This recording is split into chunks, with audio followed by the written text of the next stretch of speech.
नमस्कार दोस्तों, मैं हूं रेलवे पॉइंट्समैन अंकुश। दोस्तों स्वागत है आज की इस वीडियो में। अभी कुछ दिन पहले मैंने एक शॉर्ट वीडियो बनाया था जिसमें मैंने बताया था कि जिस भी कैंडिडेट को जो भी मेडिकल से रिलेटेड प्रॉब्लम है आप मुझे कमेंट में बताइए। तो कई लोगों ने बहुत सारे कमेंट उसमें किए हैं जिसका मैं आपको कमेंट पढ़कर उसका रिप्लाई दूंगा। जिसको भी जो डाउट है उसका साथ ही साथ मैं सॉल्यूशन भी दूंगा। और जो भी आपने अपनी मेडिकल से रिलेटेड प्रॉब्लम बताई है क्या वो रेलवे के मेडिकल में मान्य होगी या फिर नहीं होगी। और बहुत सारे कैंडिडेट ने बहुत सारे कमेंट किए हैं जिसमें कुछ हाइट और वेट से रिलेटेड, आंखों से, कान से, नाक से, दांतों से, स्किन से, साथ ही बॉडी स्ट्रक्चर से, स्कार से, चेस्ट और लंग्स से, हार्ट, बीपी, नर्व्स, मेंटल की हेल्थ, हॉर्निया और हाइड्रोसिल जैसे कई तरह के कमेंट कैंडिडेट के आए हैं। तो इन सभी कैंडिडेट के अलग अलग कमेंट हम पढ़ेंगे, साथ ही इनके डाउट को क्लियर करेंगे और इनका सॉल्यूशन भी आपको देने वाले हैं। तो वीडियो को एंड तक जरूर देखिएगा और अगर वीडियो अच्छी लगे तो वीडियो को लाइक और शेयर जरूर कीजिएगा। और अगर अभी तक चैनल को सब्सक्राइब नहीं किया है तो सब्सक्राइब जरूर कीजिएगा। दोस्तों इस वीडियो में जो भी मेडिकल से जुड़ी जानकारी मैं दे रहा हूं वो रेलवे की ऑफिशियल मेडिकल गाइडलाइंस या फिर अपनी रिसर्च और जितने भी एक्सपीरियंस कैंडिडेट हैं उनकी फीडबैक पर दे रहा हूं। हर कैंडिडेट की मेडिकल कंडीशन अलग होती है, इसलिए final decision railway medical board के डॉक्टर के हाथ में होता है। मैं आप सभी से रिक्वेस्ट करना चाहता हूं कि अपने स्पेसिफिक डाउट्स के लिए रेलवे के ऑफिशियल मेडिकल रूल बुक या किसी विशेषज्ञ डॉक्टर से सलाह जरूर लें। धन्यवाद। दोस्तों मेडिकल से रिलेटेड बहुत सारे कमेंट हमारे पास आए हैं जिनमें से बहुत सारे कैंडिडेट के कई ऐसे कॉमन क्वेश्चंस हैं जिनका जवाब मैं सबसे पहले देने वाला हूं। इसके बाद कुछ यूनिक ऐसे कमेंट्स हैं जिनको एक आध दो लोगों को ही कोई बीमारी या डाउट है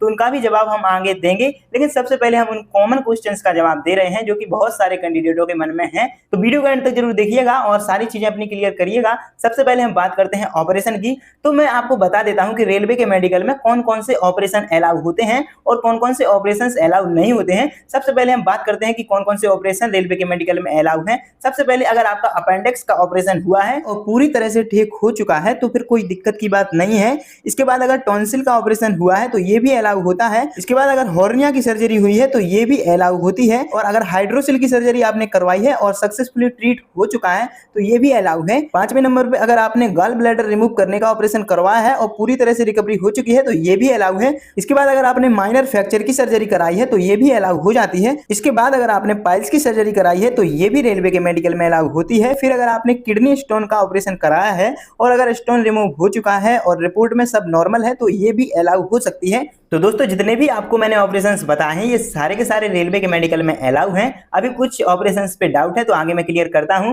अब हम बात करते हैं कि रेलवे के मेडिकल में कौन कौन से ऑपरेशंस अलाउ नहीं है या फिर कुछ कंडीशन में वो भी अलाउ हो सकते हैं। रेलवे जिन ऑपरेशन को अलाउ नहीं करता है उनमें सबसे पहले आती है मेजर हार्ट सर्जरी। अगर आपने मेजर हार्ट सर्जरी करवाई है तो आप मेडिकल डिस्क्वालीफाई कर जाएंगे। वहीं अगर ब्रेन सर्जरी कराई है तब भी आप डिस्क्वालीफाई कर जाएंगे। और अगर स्पाइन सर्जरी कराई है तो इसमें भी आप डिस्क्वालीफाई हो जाएंगे। आई सर्जरी जैसे कि लेजिक या फिर कॉर्नियल सर्जरी होती है, बहुत से डिपार्टमेंट इसको अलाउ नहीं करते हैं। जैसे कि सेफ्टी कैटेगरी की जितनी भी पोस्ट हैं इनमें अलाउ नहीं होता है। लेकिन वही अगर आपकी B2 मेडिकल, C1 या C2 मेडिकल वाली जितनी भी पोस्ट हैं उसके लिए आपकी लेसिक सर्जरी अलाउ हो जाएगी। फिर आता है मेजर लिम्ब सर्जरी जिसमें परमानेंट मेटल इम्प्लांट लगा हो, जैसे कि कोई प्लेट या रॉड अगर अभी तक उसमें लगी हुई है तो फिर अलाउ नहीं करेगा। लेकिन अगर रॉड या प्लेट निकल चुकी है तो फिर इसमें अलाउ कर सकता है। इसके बाद 6वें पे कोई भी ऑर्गन का ट्रांसप्लांट अगर आपने कराया है जैसे कि किडनी, लीवर, आई कुछ भी ऐसा है तो ये भी अलाउ रेलवे मेडिकल में नहीं होता है। दोस्तों ये ऑपरेशंस की बात हो गई है। इसमें आपको समझ में आ गया होगा कि कौन कौन से ऑपरेशंस रेलवे के मेडिकल में अलाउ होंगे और कौन कौन से ऑपरेशंस रेलवे के मेडिकल में अलाउ नहीं होंगे। अब हम बात करते हैं आई से रिलेटेड जितने भी क्वेश्चंस कैंडिडेट के मन में थे।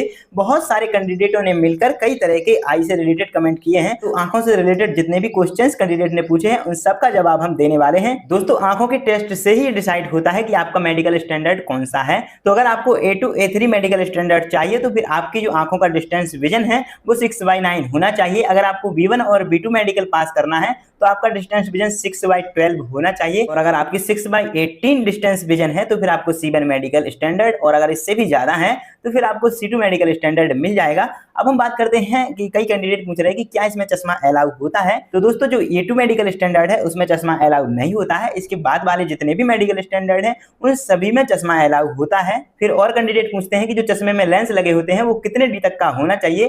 तो आपकी जो उसकी डायमेंशन है वो -4 से लेकर +4D तक होनी चाहिए। इससे कम या ज्यादा अगर है तो फिर ये वाला चश्मा भी उसमें अलाउ नहीं होगा। अब हम बात करते हैं कलर विजन, नाइट विजन और बाइनोकुलर विजन की। तो B2 medical standard, C1 medical standard और C2 मेडिकल स्टैंडर्ड में ये तीनों के तीनों स्टैंडर्ड से आप पास कर सकते हैं। तो जितनी भी पोस्टें B2 मेडिकल, C1 और C2 मेडिकल स्टैंडर्ड वाली हैं, उन सभी के लिए आप अप्लाई कर सकते हैं और उसके लिए आप एलिजिबल रहेंगे। फिर बात आती है कि अगर आंखों की आपने सर्जरी करवाई है, लेसिक सर्जरी अगर आपने करवाई है, तो B2 मेडिकल स्टैंडर्ड, C1 और C2 मेडिकल स्टैंडर्ड से आप मेडिकल पास कर जाएंगे। तो आपकी जितनी भी पोस्टें इन 3 मेडिकल स्टैंडर्ड में आती हैं, तो आपकी आंखों से कोई भी प्रॉब्लम नहीं होने वाली है। और इन तीनों में सिर्फ वर्कशॉप की पोस्टें ही आती हैं। तो 4 वर्कशॉप की पोस्टें हैं और किसी किसी कंडीशन में एसएनटी वाली जो पोस्ट है उसके लिए भी एलिजिबल कर दिए जाते हैं। बाकी और जितनी भी चीजें आंखों से रिलेटेड हैं, तो स्क्रीन पे आपको सारा डाटा दिख रहा होगा, तो आप उससे भी चेक कर सकते हैं। तो आंखों से रिलेटेड जितने भी डाउट मन में थे, सारे के सारे उम्मीद है कि क्लियर हो चुके होंगे। अब हम बात करते हैं स्किन से रिलेटेड जितने भी डाउट कैंडिडेट के मन में है, सारे के सारे डाउट क्लियर करते हैं। दोस्तों, स्किन से रिलेटेड भी कई सारी समस्याएं हमारे पास आई हैं, तो फिर मैं आपको बता देता हूं कि कौन कौन सी स्किन से रिलेटेड प्रॉब्लम्स हैं जो रेलवे के मेडिकल में अलाउ होंगी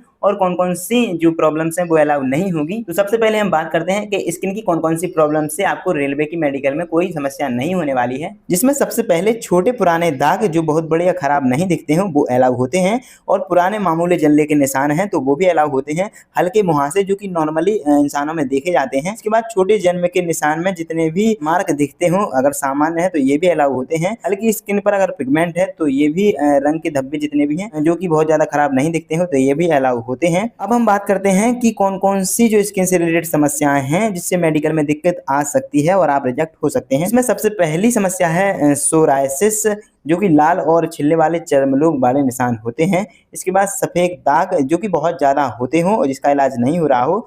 एक्जिमा, पुरानी खुजली या एलर्जी वाली स्किन प्रॉब्लम। इसके बाद है कुष्ठ रोग। यह बीमारी ऐसी है कि जिससे सीधे ही आप डिस्क्वालीफाई हो जाएंगे। इसके बाद पुराना अगर कोई फंगल इन्फेक्शन है जो बार बार होता हो और सही नहीं हो रहा हो। इसके बाद बड़े जलने के निशान हो जो कि बहुत ही बड़े गहरे घाव के साथ हों। इसके बाद मोटे उभरे हुए अगर निशान हैं जो कि आपकी स्किन को खराब कर सकते हैं, या फिर बार बार फुंसी या फोड़े निकलते हैं। इसके बाद अगर आपकी स्किन में ट्यूमर या फिर कैंसर है तो ये बिल्कुल भी अलाउ नहीं होगा। तो दोस्तों, इन सारी प्रॉब्लम्स में से अगर आपको कोई सी भी प्रॉब्लम्स है तो आप इन सब का इलाज जरूर से करवा लें, नहीं तो फिर आपको दिक्कत हो सकती है। अगर कोई ऐसी चीज है जो इलाज से ठीक नहीं हो सकती है तो फिर वो रेलवे अलाउ नहीं करती है। तो दोस्तों, ये थी हमारी स्किन से रिलेटेड सारी की सारी समस्याएं। लेकिन फिर भी आपको घबराने की जरूरत नहीं है, क्योंकि रेलवे जो होता है उनके मेडिकल की अलग अलग क्राइटेरिया होते हैं जिनकी गाइडलाइंस के मुताबिक हम 100% तो ये कह नहीं सकते हैं कि इसमें ये चीज अलाउ नहीं होगी। तो आप किसी भी बात को लेकर परेशान ना होइएगा, ये चीज को लेकर आप डॉक्टर से कंसल्ट कर सकते हैं। चलिए हम आगे बात करते हैं नौकनी और फ्लैट फुट पर। तो दोस्तों, अब हम बात करते हैं फ्लैट फुट और नौकनी की। बहुत सारे कैंडिडेट के मन में ये भी डाउट है कि क्या फ्लैट फुट और नौकनी अलाउ होती है। तो दोस्तों, आपको पता होगा कि ग्रुप डी की जो पोस्ट है उसमें रनिंग होती है, और रनिंग करते समय आपकी अगर फ्लैट फुट या नौकनी है तो आपको प्रॉब्लम आ सकती है। और अगर आप इस प्रॉब्लम के होते हुए भी रनिंग निकाल लेते हैं तो रेलवे के मेडिकल में इस चीज से कोई भी प्रॉब्लम नहीं होगी। बाकी कुछ ऐसी पोस्टें हैं जो कि A2 और A3 मेडिकल स्टैंडर्ड वाली जितनी पोस्टें हैं उसमें आपके लिए एलिजिबल नहीं किया जाएगा। बाकी जितनी भी पोस्टें हैं उसके लिए आप एलिजिबल रहने वाले हैं। तो इस चीज से आपको कोई भी दिक्कत नहीं होने वाली है, चाहे आपको फ्लैट फुट हो, नौकनी हो, तो ये अलाउ हो जाएगी। बस आप जो PET का टेस्ट है वो खुद से पास कर लें। तो दोस्तों, रेलवे के मेडिकल में कान से जुड़ी भी बहुत सारी समस्याएं होती हैं, जिसमें कुछ कंडीशन में अलाउ कर दिया जाता है और कुछ कंडीशन में अलाउ नहीं किया जाता है। तो मैं आपको बताता हूं कि कान से रिलेटेड कौन कौन सी समस्याएं अलाउ होती हैं और कौन कौन सी अलाउ नहीं होती हैं। अगर आपके कान में कोई पुराना इन्फेक्शन है जो अभी ठीक हो चुका है तो इससे कोई प्रॉब्लम नहीं होगी। वही अगर मामूली सुनने में हल्की कमजोरी है, अगर आपको कम सुनाई देता है, तो जो सेफ्टी कैटेगरी की पोस्टें हैं उनके लिए आपको अलाउ नहीं किया जाएगा। बाकी जो वर्कशॉप वाली पोस्टें हैं या फिर नॉन सेफ्टी वाली पोस्टें हैं तो इसमें आपको अलाउ कर दिया जाएगा। वही अगर ईयरबैग्स मतलब मैल जम गया हो अगर आपके कान में, तो साफ करने के बाद इसमें कोई दिक्कत नहीं होगी। अब हम बात करते हैं कि कौन कौन सी प्रॉब्लम्स ऐसी हैं कान से रिलेटेड जिसमें आपको प्रॉब्लम आ सकती है। जैसे कि कान में लगातार मवाद आना। वही अगर स्थायी सुनने की बिल्कुल भी क्षमता अगर आपकी कमजोर है तो इससे भी प्रॉब्लम हो सकती है। वहीं अगर कान के पर्दे में छेद है तो इससे भी प्रॉब्लम हो सकती है। और अगर आपके कान की हड्डी कोई टूटी हुई है तो इससे भी प्रॉब्लम हो सकती है। और इसके अलावा कान से रिलेटेड कोई भी ऐसी प्रॉब्लम नहीं है जो रेलवे अलाउ नहीं करती है। और फिर भी अगर आपको छोटी मोटी कोई दिक्कत है तो आप डॉक्टर से कंसल्ट कर सकते हैं और इसे फिक्स करवा सकते हैं। दोस्तों, अब हम बात करते हैं दांतों से रिलेटेड जितनी भी प्रॉब्लम होती है उन सभी की बात करते हैं, क्योंकि बहुत सारे कैंडिडेट को दांत से रिलेटेड भी कई समस्याएं हैं जिससे वो सोच रहे हैं कि हम क्या रेलवे का मेडिकल पास कर पाएंगे या फिर नहीं। तो चलिए हम आपको बता दें कि दांतों से रिलेटेड कौन कौन सी ऐसी समस्या हैं जिससे आपको डरने की कोई आवश्यकता नहीं है। दोस्तों, कई लोग ये सोचते हैं कि हमारे दांत टूट गए हैं, एक दांत, दो दांत या फिर 4-5 कितने भी दांत टूट गए हैं तो हमें रेलवे के मेडिकल में पास नहीं किया जाएगा। तो ऐसा नहीं है दोस्तों, आपके कितने भी दांत टूट गए हों, आपकी चबाने की क्षमता अगर ठीक है फिर भी तो अलाउ होता है। और दांत में फिलिंग या कोई कैप कराया है तो आपको ये भी अलाउ होता है। दांतों को अगर हल्का एलो है या फिर कितना भी एलो है तो ये भी अलाउ होता है। बस सफाई से वो ठीक करके आप मेडिकल देने जाएं।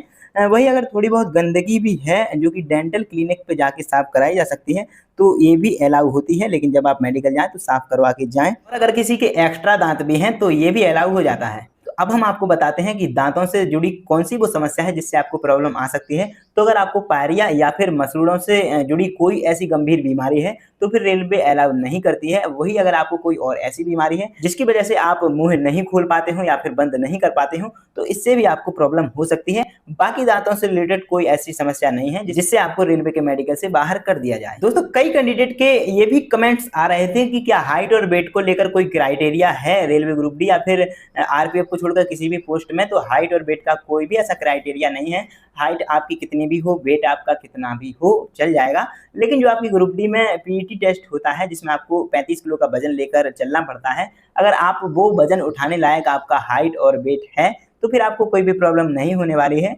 बाकी वो तो एक टेस्ट है, उसको पास करना तो जरूरी है ही। तो आपकी कितनी भी हाइट हो, कितना भी वेट हो, तो वो अगर पास कर लेते हैं तो कोई दिक्कत नहीं होने वाली है। इसके बाद कुछ कैंडिडेट के ये कमेंट आ रहे थे कि क्या रेलवे के मेडिकल में टैटू अलाउ होता है। तो दोस्तों आपने चाहे एक टैटू कराया हो, 2 टैटू कराए हो या फिर पूरी बॉडी पे टैटू कराया हो, इससे आपको रेलवे के मेडिकल में कोई भी प्रॉब्लम नहीं होने वाली है। दोस्तों अब हम बात करते हैं हॉर्निया, हाइड्रोसिल और पाइल्स की। कई कैंडिडेट ये भी पूछ रहे थे कि किसी को हॉर्निया है, किसी को हाइड्रोसिल है, किसी को पाइल्स है, तो क्या ये अलाउ होती है। तो दोस्तों अगर आपको मेडिकल के टाइम में ये तीनों बीमारी होती हैं तो ऑब्वियस सी बात है रिजेक्ट कर देंगे। लेकिन दोस्तों इन तीनों बीमारियों का इलाज होता है तो आप अभी इलाज करवा सकते हैं, चाहे इसकी सर्जरी भी करवा सकते हैं। लेकिन इनकी जो सर्जरी होगी उसमें मिनिमम 3 महीने का गैप होना चाहिए। ऐसा नहीं है कि आप मेडिकल के टाइम पे सर्जरी करवा के जा रहे हैं तो फिर हो सकता है इस कंडीशन में आपको या तो रीमेडिकल दे दें या फिर रिजेक्ट भी कर सकते हैं। बाकी इन तीनों बीमारियों से कोई भी प्रॉब्लम आपको मेडिकल में नहीं होने वाली है, बस वो ठीक हो चुकी हूँ।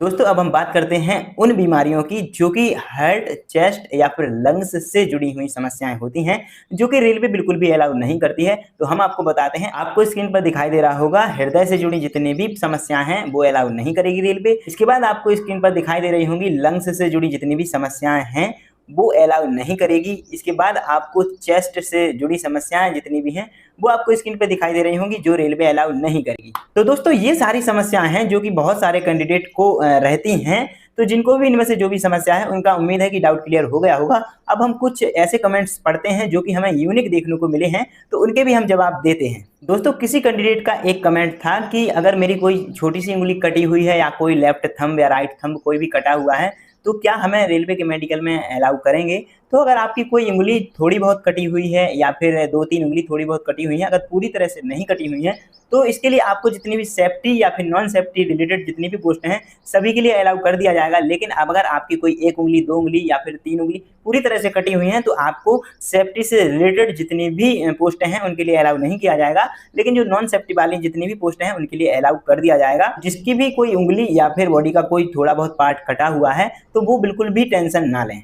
दोस्तों अगला एक कैंडिडेट का कमेंट था कि मेरा हाथ की हड्डी टूटी हुई है या फिर पैर की किसी की हड्डी टूटी हुई है या बॉडी में हाथ, पैर, उंगली किसी की भी अगर हड्डी टूटी हुई है, कोई फ्रैक्चर है और अगर वो पहले टूटा हुआ था अभी अगर ठीक हो चुका है और अगर आप उस हाथ से पूरी तरह से वजन उठाने में सक्षम हैं या फिर पैर से हर एक काम कर लेते हैं या फिर जो भी आपकी हड्डी टूटी हुई है जो जुड़ चुकी है उससे अगर आपको कोई समस्या नहीं है तो रेलवे के मेडिकल में भी आपको कोई समस्या नहीं आएगी। लेकिन अगर आपकी हड्डी टूटी हुई है और अगर उसके अंदर रॉड डली हुई है, प्लेट डली हुई है और अगर अभी तक वो निकली नहीं है तो फिर आपको प्रॉब्लम हो सकती है। अगर आपकी पहले हड्डी टूट चुकी थी, अभी पूरी तरह से सही है, लेकिन कोई हाथ या पैर थोड़ी सी टेढ़ी हड्डी है, लेकिन अगर आपको काम करने में कोई प्रॉब्लम नहीं होती है तो ये भी चल जाएगा। बाकी अगर छोटा मोटा फ्रैक्चर था और अभी ठीक हो चुका है तो आपको कोई प्रॉब्लम नहीं होने वाली है। इसके बाद एक कैंडिडेट का ये कमेंट था कि मेरे हाथ की उंगली 6 है या फिर पैर की उंगली 6 है या फिर 7 भी अगर हैं तो फिर रेलवे के मेडिकल में कोई समस्या तब तक नहीं हो सकती है अगर आपको काम करने में कोई दिक्कत नहीं होगी। अगर आपकी 6 उंगली भी हैं और अगर आप प्रॉपर तरीके से नॉर्मल कैंडिडेट की तरह काम कर लेते हैं सभी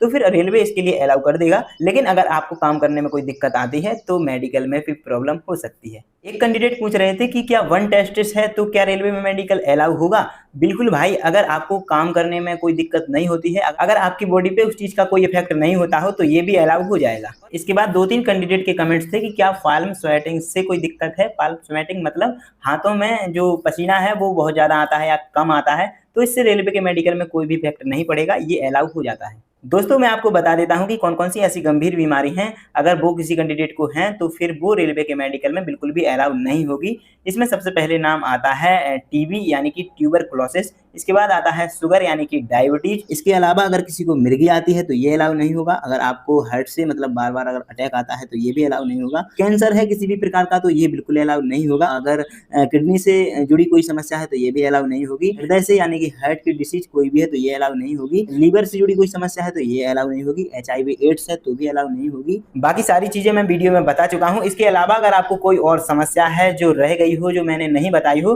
तो फिर आप मुझसे कमेंट में पूछ सकते हैं, मैं पर्सनली इसका जवाब दूंगा। और जिसकी भी समस्या का इस वीडियो में समाधान नहीं हो पाया है, वो मुझे टेलीग्राम या फिर इंस्टाग्राम पे मैसेज करिएगा, पर्सनली मैं उसके डाउट को क्लियर कर दूंगा। चलिए फिर, ये थी आज की वीडियो जो कि मेडिकल से जुड़े जितने भी आपकी समस्याएं थी। उम्मीद है मैंने सभी समस्याओं का आपको बता दिया होगा, क्या अलाउ रहता है, क्या अलाउ नहीं रहता है। चलिए मिलते हैं फिर एक और शानदार वीडियो में, तब तक के लिए नमस्कार, बढ़िया से तैयारी कीजिएगा। आप सभी के लिए बेस्ट ऑफ लक। और अगर अभी तक चैनल को सब्सक्राइब नहीं किया तो सब्सक्राइब जरूर कर लीजिएगा, और अगर वीडियो अच्छी लगी हो तो वीडियो को लाइक शेयर जरूर कीजिएगा। धन्यवाद।